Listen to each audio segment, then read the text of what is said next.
Well, this was a show. I am Bustle Basics. I'm back with another video. Today I'm going to review an NXT. Now, a couple disclaimers here. One, sorry this is coming off a little late. I've been very busy today. I was helping somebody move, and I was trying to do my homework as fast as I can, and I just been running all over the place. However, that was today, and NXT was yesterday, and some of the show worked, but a couple of it didn't. Another thing, Big Show, or aka Paul White, is in AEW. You know what? If he's happy with it, good for him. This could be a good thing for AEW because he's going to be on commentary, I think, in possibly a match or two, maybe. Which Big Show to me,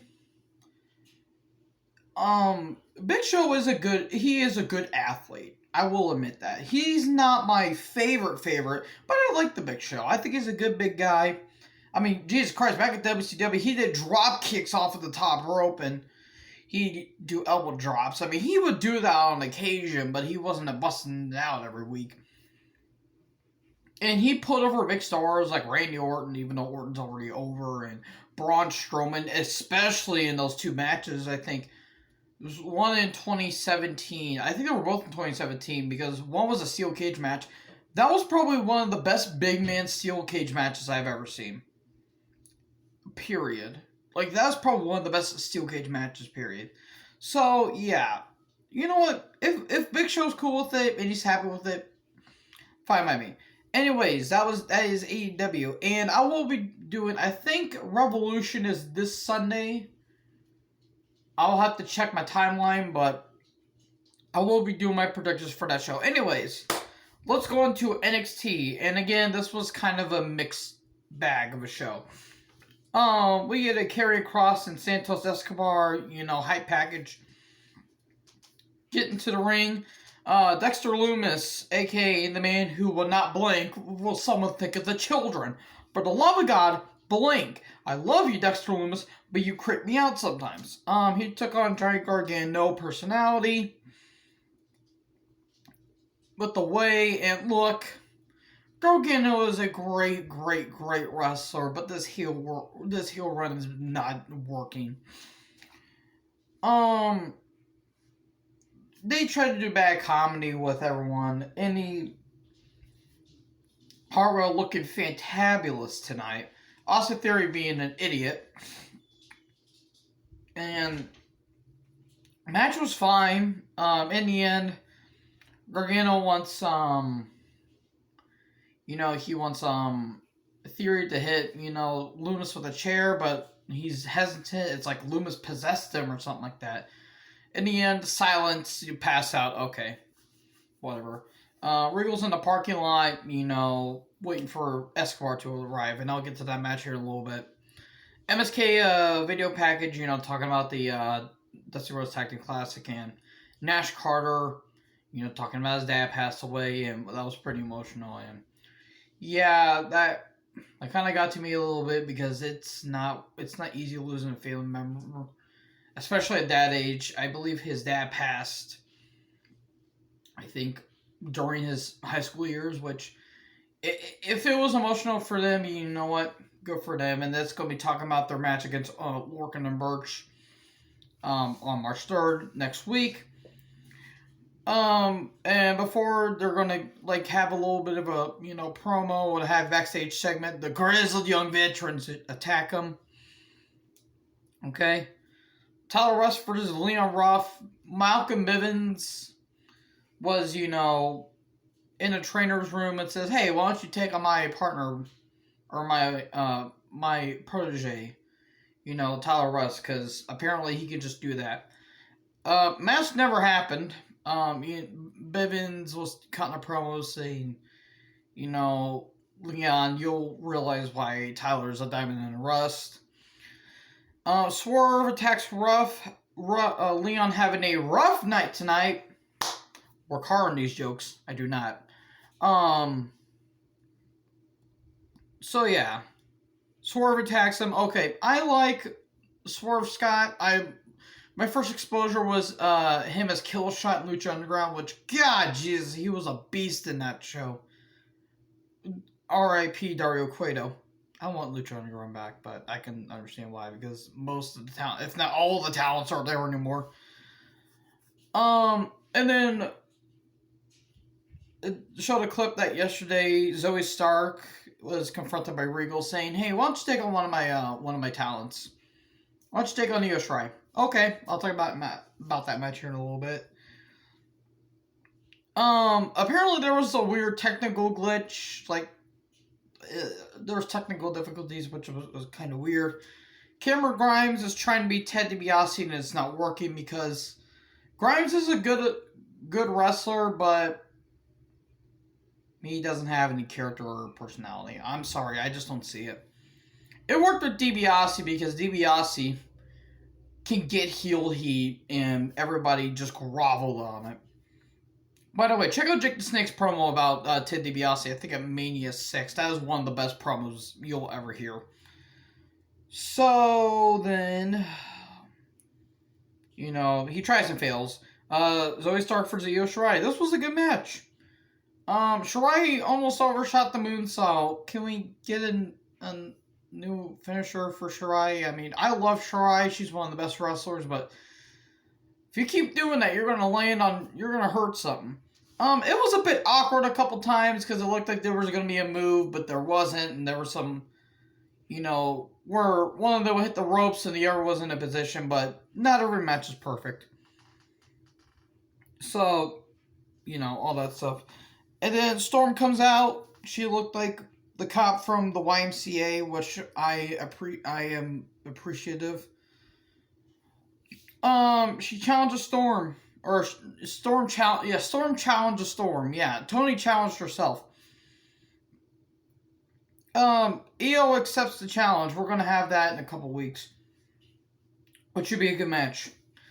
And then the way you're backstage, Theory and Hartwell say they're misunderstanding. Ain't you Hartwell calling Dexter Lumis hot?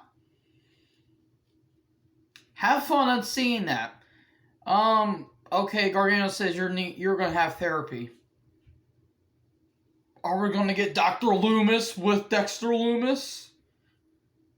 Dexter Lumis is Dr. Loomis. Confirmed. No, I'm kidding. R.I.P. the late great Donald Pleasance. So, and then we get Isaiah leading Casey Catanzaro video or high package. Zaya versus Casey. Zaya just beating the piss out of Casey. I mean, stomped her leg, and match is called off, and then Carter, trying to frickin' talk to this grunge ghost. Yes, this woman sold her soul to a 1,000-year-old dragon.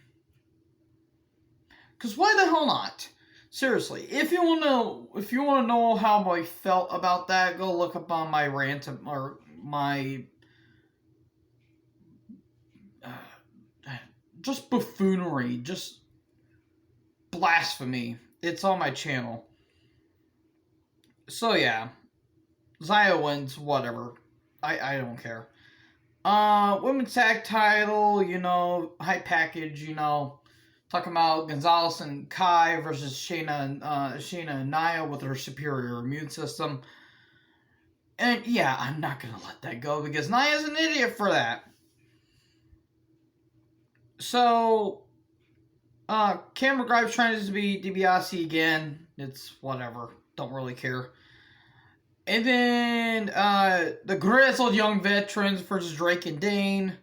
Their theme music is god-awful. It goes on for a bit. Ticket to Mayhem and Maverick 1, 2, 3. Okay. And then Dane's like carrying, Maverick to the trainer's room. And then Imperium are, they're, walking by. And then Alexander Wolf shows up. And Wolf and, Dane, they were part of a Sandy with Eric Young when Sanity was relevant. So, yeah, he said they used to be a monster. Hopefully this ends the whole Drake and Dane, which sounds like a terrible... Sounds like Drake and Josh, except less improvised and less important. So yeah, hopefully this ends that. And then Legado del Fantasma arrive, and then attacks them, and then we get that match. It's Cross and Escobar no DQ. It was garbage, but I kind of found it a little entertaining. I mean, we got a frickin' My Bloody Valentine up in this bitch with the pickaxe. You know, this frickin' Cross just looking like a beast in this match, and in the end, that frickin' it kind of like a bull hammer to the back of the head. You know, just brutal fisting action to the back. Man, I should delete my research history. So, yeah, Cross wins. Okay, I didn't care about this feud, but at least the match, I found it a bit entertaining. Cole explains his actions. He didn't have the intention of explaining. You know, he was mad that O'Reilly was getting world title opportunities and not capitalizing on him. He didn't mean to hurt O'Reilly and all that stuff. Roderick Strong comes out. He comes to confront him, you know, saying that this is not who you are. I know you better than this. The Balor comes down, brawl ensues, and all that stuff. And Balor gets laid out. And Strong tries to help Cole up. It's a trap! Low blow and a super kick. Okay. Undisputed is no more. Bobby Fish is out of the equation because he's injured. I don't know where this is going to lead to. Because what I figured is that Dunn and Balor are going to have a rematch, and then Cole's going to be, you know, slotted into that match. And then O'Reilly's going to come back, and he's going to, you know, take the title off of Strong, or take the title off of Cole, and then Cross is going to take the title off of O'Reilly. But possibly a triple threat. Cole will win the match, and then probably feud with Strong, and then O'Reilly will come back and try to attack, you know, Adam Cole, and then probably Cross will take the title. I just feel like Cross might win the title at some point, probably within the summer, or maybe in the fall again. Fall and pray. No, I'm kidding. So yeah, that is my video. I was thinking of something else I want to be doing. Now, just bear with me with this one. How would you guys feel about if I do a Q&A? Let me know down in the comments. I'll be posting all over social media, asking people if you guys want to see a Q&A.